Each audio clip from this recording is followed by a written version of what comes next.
Okay, so get this. You sent us a ton of stuff about Chris Butler and the Science of Identity Foundation. Wow. Right. We're talking like articles, forum posts, even historical deep cuts, Uh-huh. all in multiple languages. You Yeah. really want to get to the bottom of this, huh?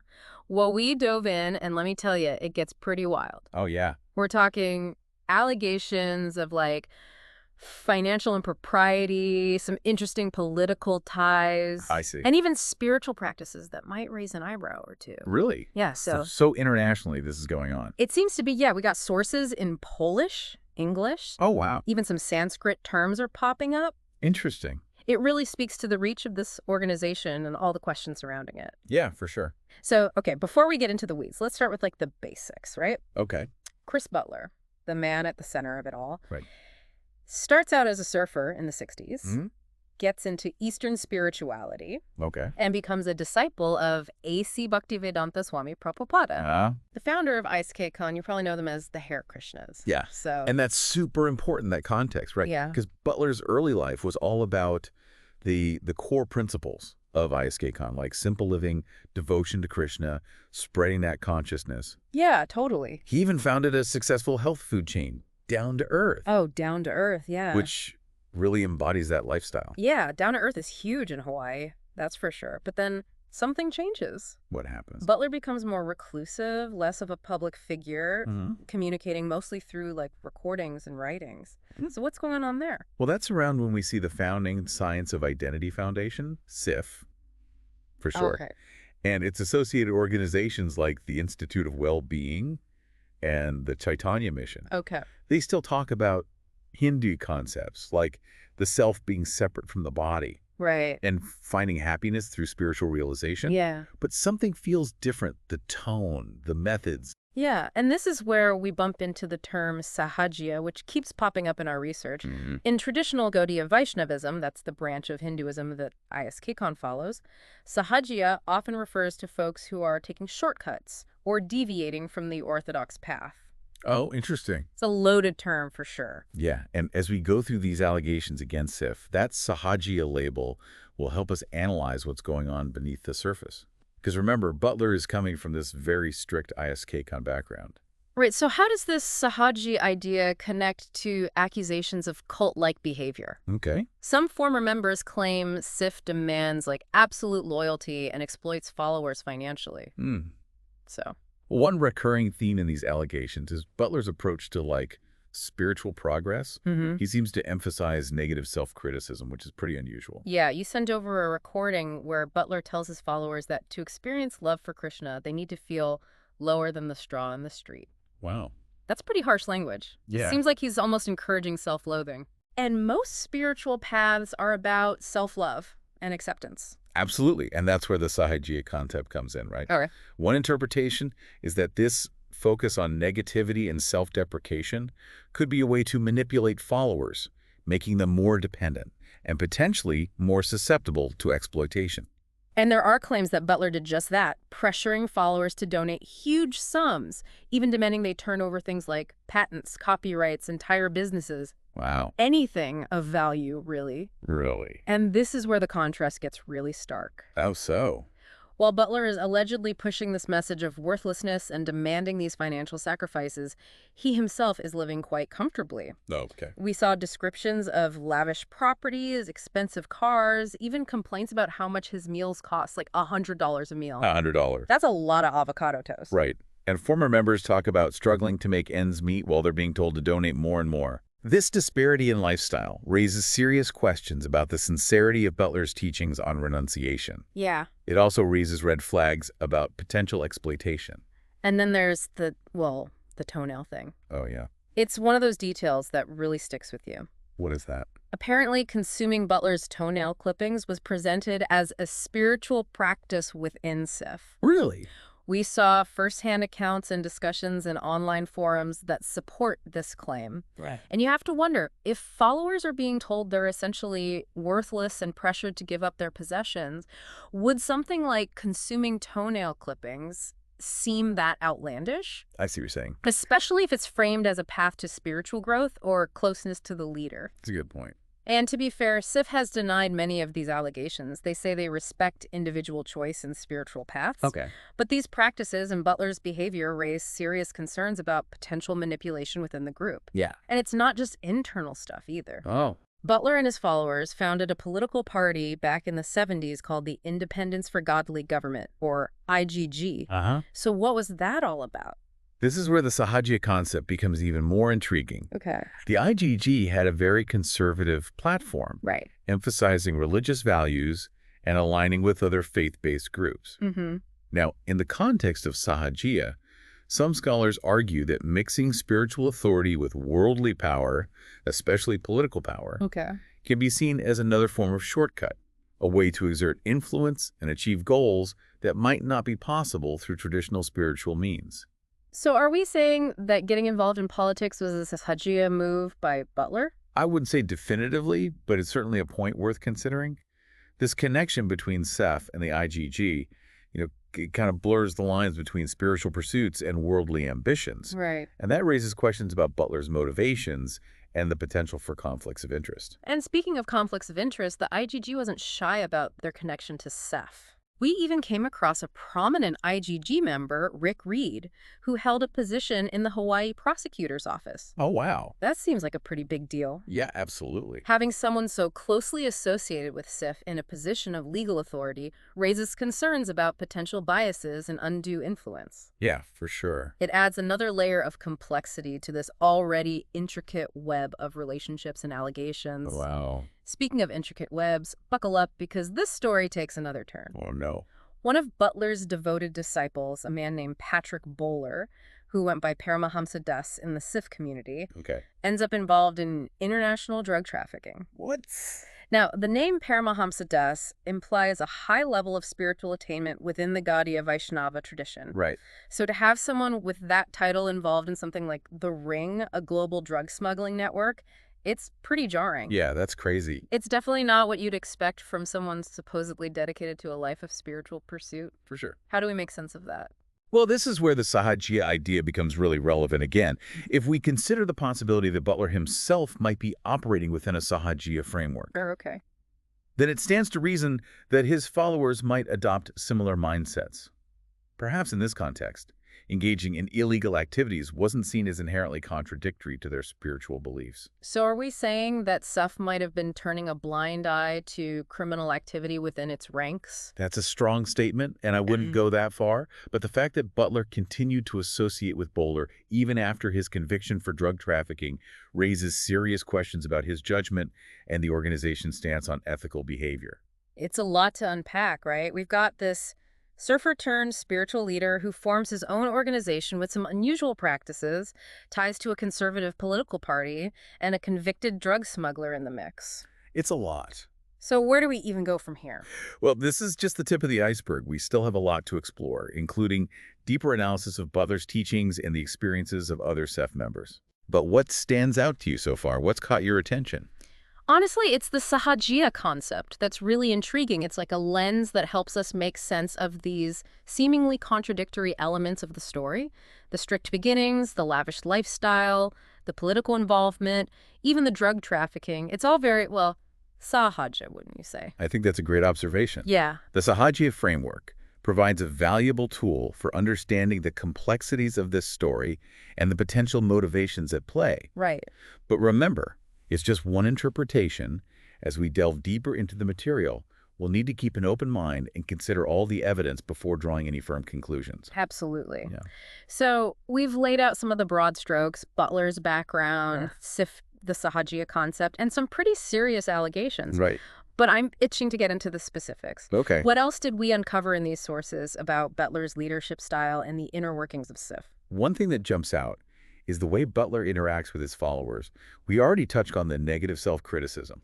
Right. But it goes even deeper than that. There's a pattern of him using derogatory language and belittling his disciples, even when they're like expressing devotion or trying to follow his teachings. Yeah, you're right. There were several instances of that in the recordings you shared, calling his followers assholes, idiots, fucking neophytes. Yeah. That doesn't exactly scream loving spiritual guide. Definitely not. And it raises the question, like, how does this kind of language impact his followers? Right. Does it create a climate of fear and obedience?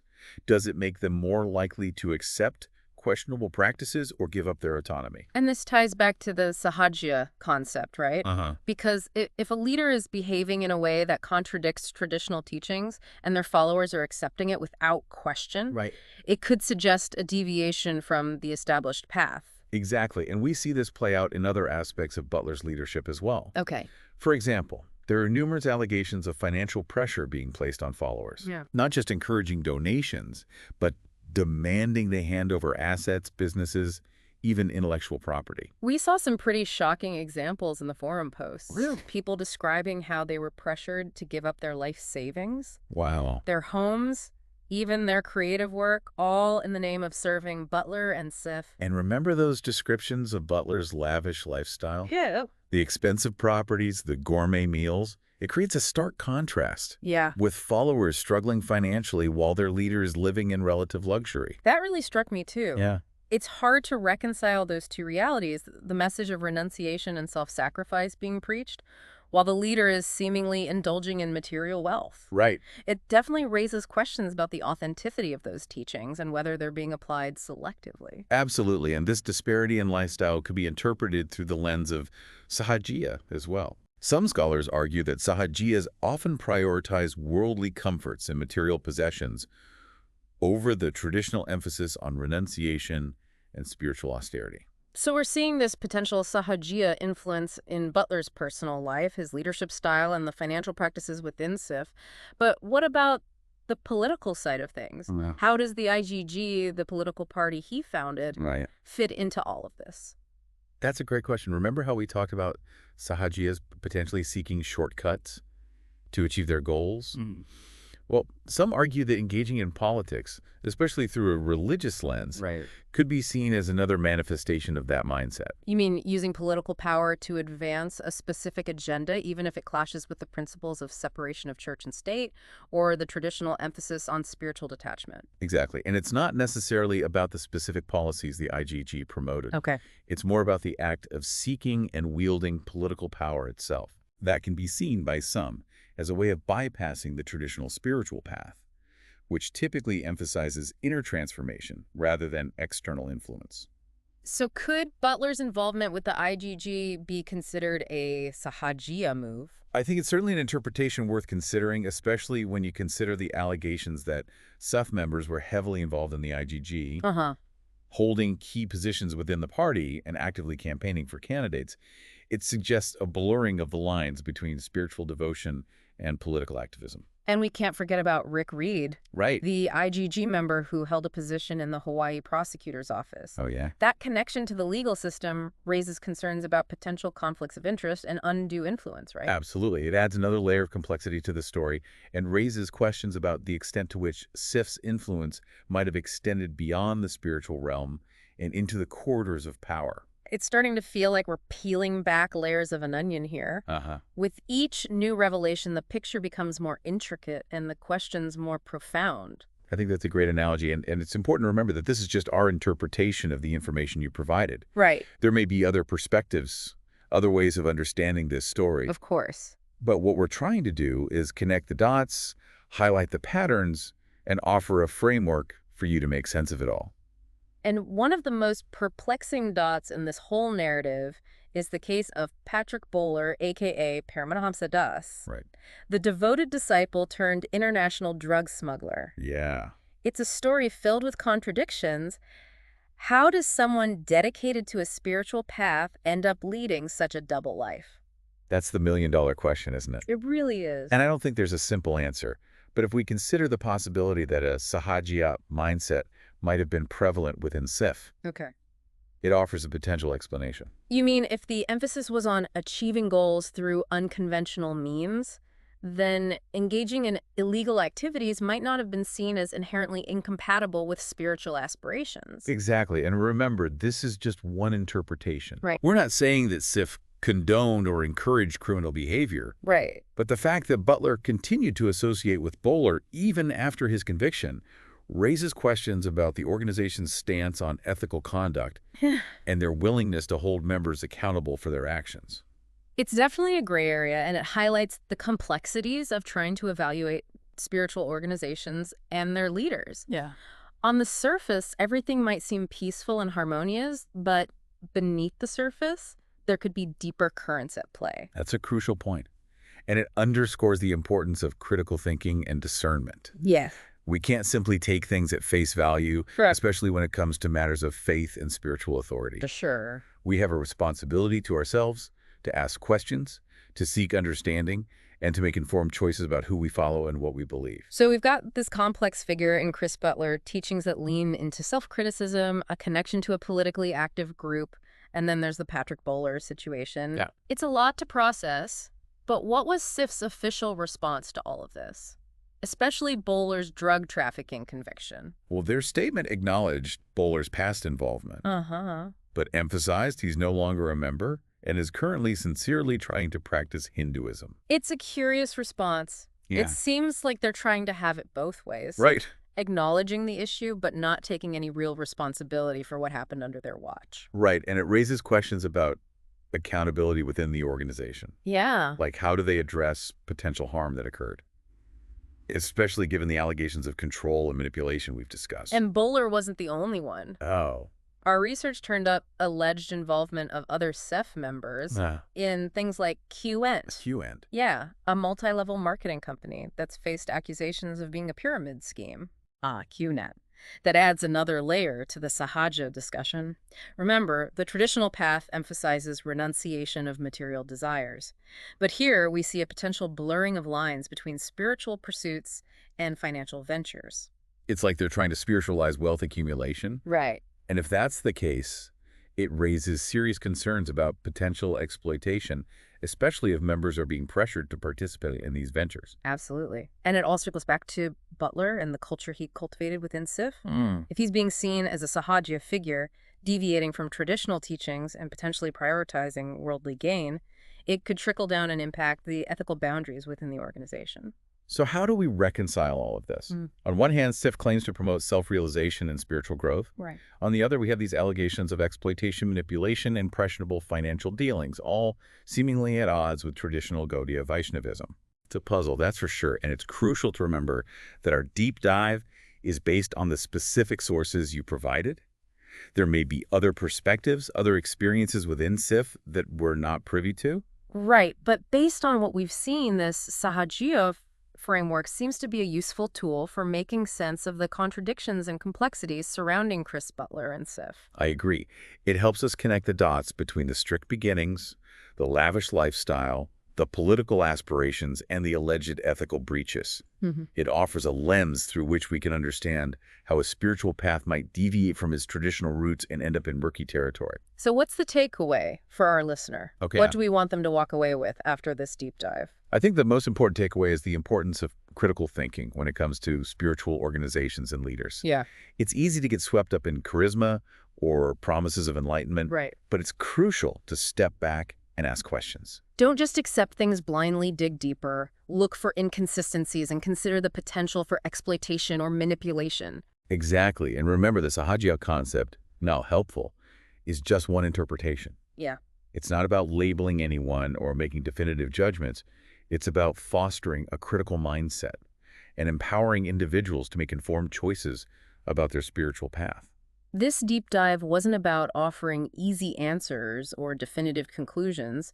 It was about presenting you with the information, highlighting the complexities, and encouraging you to continue exploring this topic with a discerning eye. And as you delve further, keep in mind the broader implications.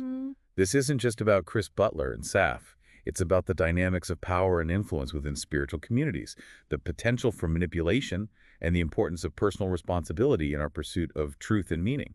Well said. It's been a fascinating journey, and I hope this deep dive has equipped you with the knowledge and critical tools to continue your own exploration of this complex and often controversial world.